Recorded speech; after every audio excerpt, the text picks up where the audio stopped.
অল্পর জ্বালায় গাছটা উপরে পড়লো না, আর অল্প হইলে গাছটা উপরেই পড়তো। তার মানে কাহিনীটা হলো এমনি, সকাল সকাল আমি ঘুমিয়ে কোনো উঠতাম না, তো আঙ্গ ছোট বাবুর কান্দার সাউন্ড হইনা না আমি ঘুমিয়ে কোনো উঠলাম। উঠার পরে দিয়ে আঙ্গ ছোট বাবু ছোট কাকার মারি দিতেছে। তার মানে দোকানে ওখানে বেড়াতে কিনা দেয় না নি, তার জন্য মারি দিতেছে। কামড় দেয়। সকাল সকালে দেখি এই বিড়াই থেকে গাছ কাটে হাল দিতেছে, তার মানে এই বিড়াই বহুত গাছ আসাল। তো বেকার ফার্স্টে এনে 500 বাসাল বহুত, তো 500 কটা আগে কাটে হাল দিছে, তখন গাছ কটা আসাল। তো হেডি গাছ তখন কাটতেছে একটাই কারণ, তার মানে এই মাটি টুকটা বেছে হাল দিছে। তো জাগটেন বেচছে, তারা বাড়ি বানাইবো, তার জন্য এনে গাছ টাছ কাটা ফাইল দিতেছে। তো আপনার অল্প গাছ কাটা স্টাইল দেখুন, তার মানে মেশিন নিয়েছে গাছ কাটার নিগে।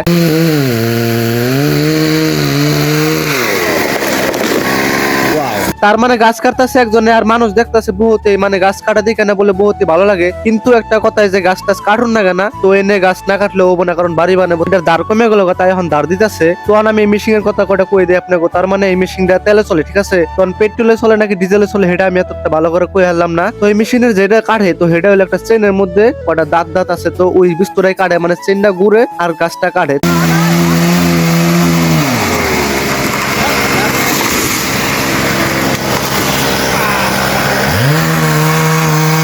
তারপরে বাড়ি বলা করে আমি রাস্তায় এলাম, আহার পরে দিয়ে একটু একবারে ছাপা হয়ে গেছে। তার মানে গাছ গুজা লেগে আসাল, অনেকটা গাছ গুজালে নাই। তো এখন গরমের দিনে বহুত ডিস্টার্ব হবো, কারণ আমরা গরমের দিনে এনে বহুত বয়ে থাকছি। তো আপনারা দেখুন কত বড় বড় গাছ আসাল, তো এনে গাছের উপরে বয়ে বয়ে থাকছি আমরা, বহুত ভালো লাগছে। তো এনে গাছ ব্যক্তি কাটাল দিতেছে। তারপরে বেদতে আমি বয়ে বয়ে অল্প ব্লগিং এর স্ক্রিপ্ট লিখলাম। তো আজকের ব্লগটা এ পর্যন্ত শেষ। যদি আপনার কাছে ভিডিওটা ভালো লাগে তাহলে একটা লাইক করে যাবেন, আর যদি আইডিতে নতুন হয়ে থাকুন তাহলে একটা ফলো করে যাবেন।